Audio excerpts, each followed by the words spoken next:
Kindly note that I am not your financial advisor and this video is purely for only educational purposes. अस्सलाम वालेकुम friends, नायाब crypto education में हम आपको खुशामदीद कहते हैं। फ्रेंड्स, अगर कोई मुझसे ये सवाल करे कि एक कामयाब ट्रेडर बनने के लिए कोई एक टूल जो सबसे इम्पोर्टेंट हो वो कौन सा होगा, तो उसके लिए मेरा जवाब सिर्फ एक होगा कि स्टॉप लॉस।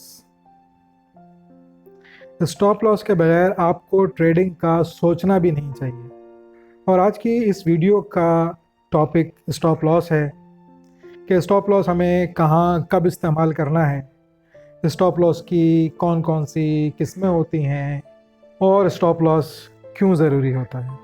तो फ्रेंड्स, अगर आप ट्रेडिंग करने में और उसमें पैसा बनाने में सीरियस हैं तो आपको अपनी हर एक ट्रेड के साथ लाजमी तौर पे स्टॉप लॉस यूज़ करना पड़ेगा। अगर आप स्टॉप लॉस यूज़ नहीं करेंगे तो सिर्फ अपना लॉस करेंगे, क्योंकि फ्रेंड्स स्टॉप लॉस आपका दुश्मन नहीं है, स्टॉप लॉस आपका दोस्त है। वो आपको एक बड़े लॉस होने से बचाता है। अगर आप स्टॉप लॉस यूज़ नहीं करते हैं तो अक्सर ऐसा होता है कि लॉस बढ़ते बढ़ते बढ़ते इतना बढ़ जाता है कि वो कंट्रोल से बाहर हो जाता है और फिर उसका अल्टीमेट नतीजा ये निकलता है कि या तो लिक्विडेशन हो जाती है और या आपको बहुत ज़्यादा अमाउंट के साथ लॉस बर्दाश्त करना पड़ता है, पोजीशन को क्लोज़ करना पड़ता है। और समटाइम्स ऐसा भी हो सकता है कि अगर आप एक छोटे ट्रेडर हैं तो आपके सारे फंड्स एक ही ट्रेड की नज़र हो जाएं, यानी सब कुछ वॉश हो जाए। सबसे पहले तो ये जानना ज़रूरी है कि स्टॉप लॉस होता क्या है। तो फ्रेंड्स, आप जब एक पोजीशन लेते हैं, अगर आपने लॉन्ग की पोजीशन ली है और आप ये समझते हैं कि ट्रेडिंग में तो पोजीशन आपके अगेंस्ट भी जा सकती है, तो आपने एक पॉइंट पे पोजीशन क्लोज करने के लिए स्टॉप लॉस लगाना है। यानी कि अगर पोजीशन आपके अगेंस्ट चली जाती है और मार्केट लॉन्ग की पोजीशन में गिरना शुरू होती है तो एक सर्टेन पॉइंट पे जाके आप स्टॉप लॉस लगाते हैं कि वहाँ पे आके वो पोजीशन ऑटोमेटिकली क्लोज हो जाए, ताकि आप ज़्यादा बड़े नुकसान से बच सकें और छोटे नुकसान में ट्रेड से बाहर आ जाएं और अपने फंड्स को बचा सकें। फॉर एग्ज़ाम्पल, आपने $100 से एक पोजीशन ली और आप ये समझते हैं कि अगर इसमें $20 तक का लॉस हो जाए तो आप वो बर्दाश्त कर लेंगे, तो आपने $80 पे स्टॉप लॉस लगा देना है कि अगर प्राइस नीचे गिरते गिरते $80 तक आ जाए तो वहाँ पे पोजीशन क्लोज हो जाए, ताकि $20 का लॉस करके आप अपने $80 बचा सकें। अगर आप स्टॉप लॉस नहीं लगाते हैं तो ये पॉसिबल है कि पोजीशन आपके अगेंस्ट इतनी नीचे आ जाए कि आपको 50% या उससे ज़्यादा भी लॉस बर्दाश्त करना पड़े। अगर आप ट्रेड इस तरीके से ले रहे हैं कि आप मार्केट को वॉच कर रहे हैं कंटिन्यूसली, तो फिर ये एक पॉसिबिलिटी हो सकती है कि आप स्टॉप लॉस ना लगाएं और पोजीशन को चलने दें, अपने ट्रेड को चलने दें। और जहाँ पे आप समझते हैं कि यार अब एक ऐसा पॉइंट आ गया है कि इससे मार्केट अगर और नीचे आ जाएगी तो आप ज़्यादा लॉस में आ जाएंगे, तो वहाँ पे आप मैन्युअली भी उसको क्लोज कर सकते हैं। लेकिन अगर आप एक ऐसे ट्रेडर हैं कि ट्रेड लगा के सो जाते हैं या किसी और काम में बिज़ी हो जाते हैं, तो ये मस्ट है कि आप स्टॉप लॉस लगा कर अपना काम करें या सो जाएं, ताकि अगर प्राइस उस लेवल तक आ जाए तो आपकी पोजीशन खुद ब खुद क्लोज हो जाए। रिस्क मैनेजमेंट में भी स्टॉप लॉस एक बहुत ही मेजर रोल प्ले करता है कि उसमें कैलकुलेशन होती है कि हमने कितना टेक प्रॉफिट रखना है, उसके अगेंस्ट कितना हम रिस्क रख रहे हैं। तो उस हिसाब से कैलकुलेशन करके हम एक स्टॉप लॉस लगाते हैं कि इस पॉइंट पे पोजीशन को हमने क्लोज कर देना है अगर ट्रेड हमारे अगेंस्ट जाती है। तो फ्रेंड्स, उम्मीद है स्टॉप लॉस आपकी समझ में आ गया होगा कि स्टॉप लॉस क्या होता है, इसे कहाँ इस्तेमाल करना है। अब हम ये देखते हैं कि स्टॉप लॉस की कितनी टाइप्स हैं और उन्हें हम किस तरीके से यूज़ कर सकते हैं। तो इसमें सबसे पहले आता है चार्ट स्टॉप। जैसा कि फ्रेंड्स इसके नाम से ज़ाहिर है कि ये हम चार्ट को देखते हुए स्टॉप लॉस लगाते हैं। मोस्टली ये सपोर्ट और रेजिस्टेंस पे लगाया जाता है, और इसके लिए जो इंडिकेटर्स हम यूज़ करते हैं, ट्रेंड लाइन हो गई, उसके अलावा सपोर्ट एंड रेजिस्टेंस जोन्स हो गए, फिबोनाची हो गया, एलिट वेव लेवल हो गए, और चार्ट पैटर्न हो गए। क्योंकि इन इंडिकेटर्स के ज़रिए हम इम्पॉर्टेंट लेवल्स को फाइंड आउट करते हैं, हम देखते हैं कि वो कौन सा इम्पॉर्टेंट लेवल है कि अगर प्राइस उसको ब्रेक करता है तो वो और ज़्यादा अप या डंप हो सकता है। तो उस लेवल से थोड़ा ऊपर या नीचे पोजीशन के हिसाब से कि हमने लॉन्ग की पोजीशन ली है या शॉर्ट की पोजीशन ली है, वहाँ पे हम अपना स्टॉप लॉस लगाते हैं। तो जैसे ही प्राइस उस लेवल को ब्रेक करती है, आपकी पोजीशन ऑटोमेटिकली क्लोज हो जाती है। उसके बाद आ जाता है वोलेटिलिटी स्टॉप। इस स्टॉप लॉस में हम इस चीज़ को कंसीडर करते हैं, इस चीज़ को देखते हैं कि एक सर्टेन अमाउंट ऑफ टाइम में जिस कोइन में हम ट्रेड ले रहे हैं उस कोइन की प्राइस में क्या चेंजेस आई, यानी वो बहुत ज़्यादा चेंज हुई या कम चेंजेस हैं। तो उसमें समटाइम्स ऐसा होता है कि शॉर्ट टाइम फ्रेम में भी वॉलेटिलिटी बहुत ज़्यादा होती है, और अगर वॉलेटिलिटी नहीं होगी तो यकीनन मार्केट मूव नहीं करेगी, तो उसमें आप प्रॉफिट बना ही नहीं सकते। तो उस वॉलेटिलिटी देखते हुए हम ये स्टॉप लॉस सेट करते हैं।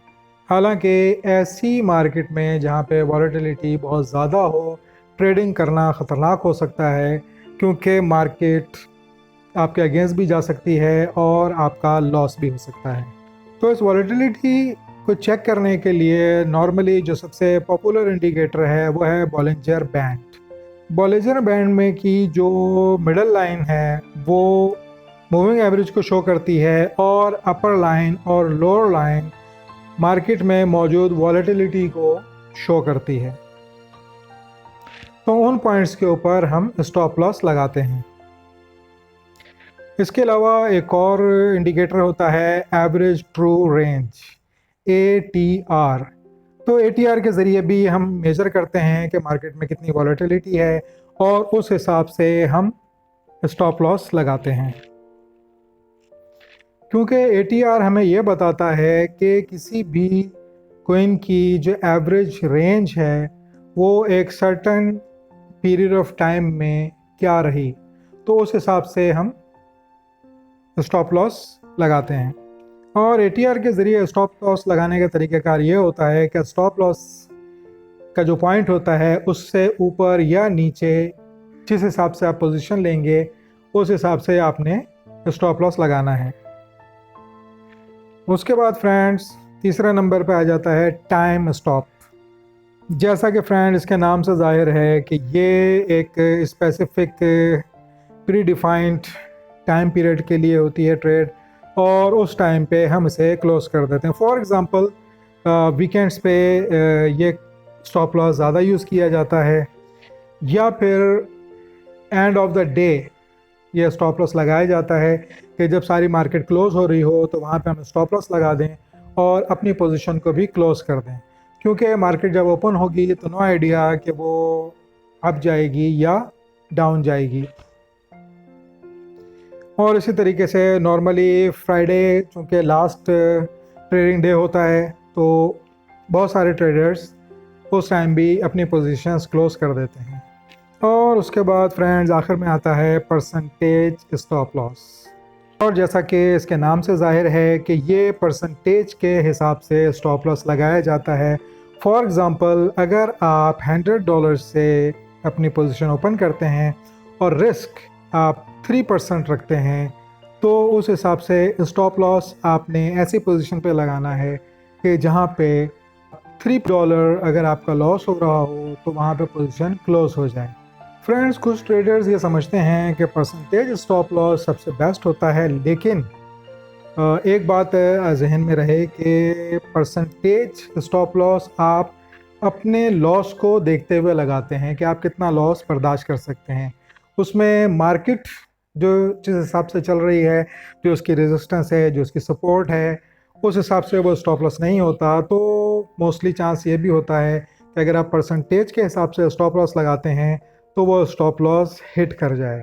अलबत्ता अगर आप परसेंटेज स्टॉप लॉस को चार्ट स्टॉप लॉस के साथ स्टडी करके मिला के यूज़ करें तो फिर ये अच्छा रिज़ल्ट देता है। और इन मेजर 4 स्टॉप लॉसेस के अलावा एक और स्टॉप लॉस है जिसका नाम है trailing stop loss. Trailing stop loss basically price की मूवमेंट के साथ मूव होता है जो आपकी फेवर में जा रही होती है। लाइक अगर आपने लॉन्ग की पोजीशन ली है और प्राइस ऊपर की तरफ गई तो स्टॉप लॉस भी आहिस्ता आहिस्ता उस मूवमेंट के साथ ऊपर जाता है, और अगर वहाँ से प्राइस वापस नीचे आती है तो प्रॉफिट में आपकी पोजीशन क्लोज हो जाती है। गर्चा ये प्रॉफिट बहुत कम भी हो सकता है और ज़्यादा भी हो सकता है, लेकिन ज़्यादातर चांस यही है कि उसमें प्रॉफिट आपको थोड़ा कम होगा। अब फ्रेंड्स, ये तो बात हो गई कि स्टॉप लॉस क्या होता है, स्टॉप लॉस की कौन कौन सी किस्में हैं, टाइप्स हैं। अब हम थोड़ा सा डिस्कस कर लेते हैं कि स्टॉप लॉस की लगाने की जो स्ट्रेटजीज़ हैं वो क्या क्या हो सकती हैं जो हमारे लिए बेहतर हों, बेस्ट हों, हमारी फेवर में हों। तो फ्रेंड्स, उसमें सबसे बेस्ट तो ये है कि स्टॉप लॉस आप जो most important support and resistance zones हों वहाँ पे लगाएं। फ्रेंड्स, आप समझ गए होंगे कि मैं बात कर रहा हूँ चार्ट स्टॉप लॉस की, क्योंकि चार्ट्स को आप रीड करते हैं, देखते हैं, समझते हैं, और उसके बाद उस चार्ट के हिसाब से जब आप स्टॉप लॉस लगाते हैं तो मोस्टली चांस यही होता है कि वो ट्रेड आपकी फेवर में ही क्लोज होगी। तो फ्रेंड्स, ये स्टॉप लॉस लगाने के लिए ये बहुत ज़रूरी है कि सबसे पहले आपने ये फाइंड आउट करना है कि सपोर्ट एंड रेजिस्टेंस जोन्स कहाँ पे हैं, और फिर आपने उस सपोर्ट या रेजिस्टेंस जोन से थोड़ा सा ऊपर या नीचे स्टॉप लॉस लगाना है। और फ्रेंड्स, ये तो आपको मालूम ही होगा कि सपोर्ट एंड रेजिस्टेंस जोन सिर्फ हॉरिजॉन्टल ही नहीं होते हैं, ये हम ट्रेंड लाइंस में भी फाइंड आउट कर सकते हैं, चैनल्स में भी कर सकते हैं, उसके अलावा फिबोनाची रिट्रेसमेंट में भी होते हैं, पिवट टेबल्स के ज़रिए भी हम इनको फाइंड आउट कर सकते हैं, और इस तरह के बहुत सारे दूसरे टेक्निकल इंडिकेटर्स हैं जिसके ज़रिए आप बासानी सपोर्ट एंड रेजिस्टेंस जोन्स को फाइंड कर सकते हैं और उसी हिसाब से अपना स्टॉप लॉस प्लेस कर सकते हैं। लेकिन इसमें सबसे इम्पॉर्टेंट बात, सबसे इम्पॉर्टेंट चीज़ आपने ये जहन में रखनी है कि एग्जैक्ट उस लेवल पे आपने स्टॉप लॉस नहीं लगाना है, या तो थोड़ा सा ऊपर लगाना है या नीचे लगाना है। उसके बाद हम दूसरी स्ट्रेटजी की बात करेंगे जो है ट्रेलिंग स्टॉप लॉस की, कि फॉर एग्ज़ाम्पल अगर आप किसी ट्रेंड को फॉलो कर रहे हैं, आप ट्रेंड के हिसाब से अपनी ट्रेड ले रहे हैं, तो वहाँ पे ट्रेलिंग स्टॉप लॉस सबसे बेस्ट काम करता है, क्योंकि ट्रेलिंग स्टॉप लॉस मूव होता जाता है ऑटोमेटिकली जहाँ पे आपने ट्रेड लगाई होती है। लाइक अगर आपने लॉन्ग की ट्रेड लगाई और वो आपकी फेवर में जा रही है तो स्टॉप लॉस उसी हिसाब से ऑटोमेटिकली अपने आप को अपडेट करता जाता है। और अगर फॉर एग्ज़ाम्पल कोई ऐसी पोजीशन आती है कि जहाँ से प्राइस वापस रिटर्न होती है तो स्टॉप लॉस अपनी जगह पे रहता है और आपकी पोजीशन प्रॉफिट में क्लोज हो जाती है।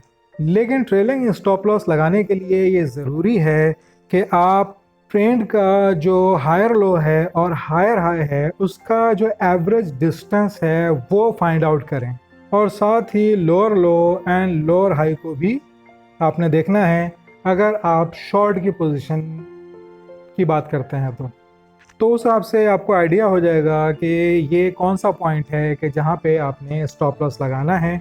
तो वहाँ पे आपने स्टॉप लॉस एग्जैक्ट उस पॉइंट पे नहीं लगाना, उससे थोड़ा ऊपर या नीचे लगाना है अपनी ट्रेड के हिसाब से। और उसके बाद फ्रेंड्स, एक और टेक्निक होती है कि आप मैनुअल स्टॉप लॉस को अपडेट करते जाते हैं। लाइक आप डे ट्रेडर हैं, आप कंप्यूटर के आगे बैठे हुए हैं, आपने पोजीशन ओपन की और अब आप ये देख रहे हैं कि वो पोजीशन आपकी फेवर में जा रही है, लॉन्ग की हो या शॉर्ट की हो। तो वहाँ पे आप अपना स्टॉप लॉस प्रॉफिट में सेट करते जाते हैं। जैसे जैसे ट्रेड आपके फेवर में चलती जाती है आप उस हिसाब से स्टॉप लॉस को भी अपडेट करते जाते हैं, और अल्टीमेटली अगर पोजीशन रिटर्न होती है वहाँ से तो आप की पोजीशन प्रॉफिट में क्लोज हो जाती है। लेकिन ये एक मैनुअल तरीका होता है, इसमें आपको नज़र रखनी होती है अपनी ट्रेड के ऊपर, उसकी मूवमेंट के ऊपर, और उसी हिसाब से स्टॉप लॉस को आपको मैनेज करना होता है। लेकिन फ्रेंड्स, इस ट्रेडिंग स्ट्रेटजी का एक डिसएडवांटेज ये है कि समटाइम्स ऐसा होता है कि मार्केट पुल बैक करती है, वापस प्राइस नीचे आते हैं या ऊपर जाते हैं, लाइक आपके अगेंस्ट जाते हैं, और स्टॉप लॉस हिट करने के बाद वो फिर आपकी ट्रेड के हिसाब से चलना शुरू कर देते हैं। तो वहाँ पे फिर वो जो एक ज़्यादा प्रॉफिट था वो आपसे रह जाता है, वो आप हासिल नहीं कर पाते।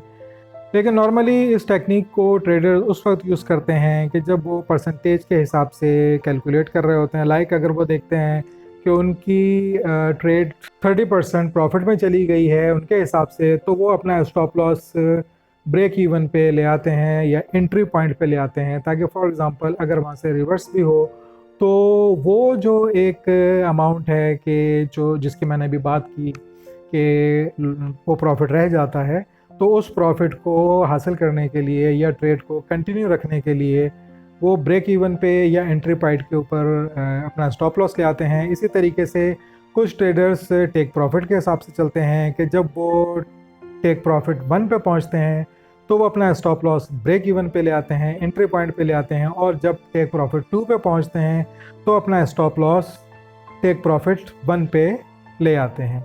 इस तरीके से एटलीस्ट कुछ ना कुछ प्रॉफिट में उनकी पोजीशन क्लोज होती है। तो फ्रेंड्स, आखिर में मैं आपको यही बात कहूँगा कि अगर आप ट्रेडिंग में रहना चाहते हैं, लंबे अरसे तक प्रॉफिट बनाना चाहते हैं, अपना लॉस नहीं करना चाहते हैं, तो आपने अपनी हर ट्रेड के साथ स्टॉप लॉस यूज़ करना है।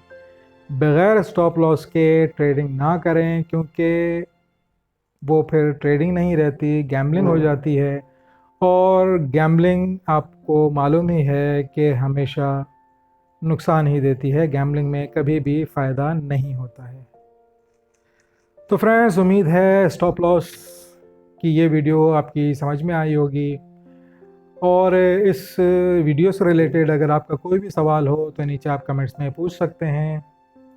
और अगर आपको ये वीडियो पसंद आई हो तो इसे लाइक करें, सब्सक्राइब करें, बेल आइकन पर क्लिक करें, अपने फ्रेंड्स के साथ शेयर करें। अस्सलाम वालेकुम।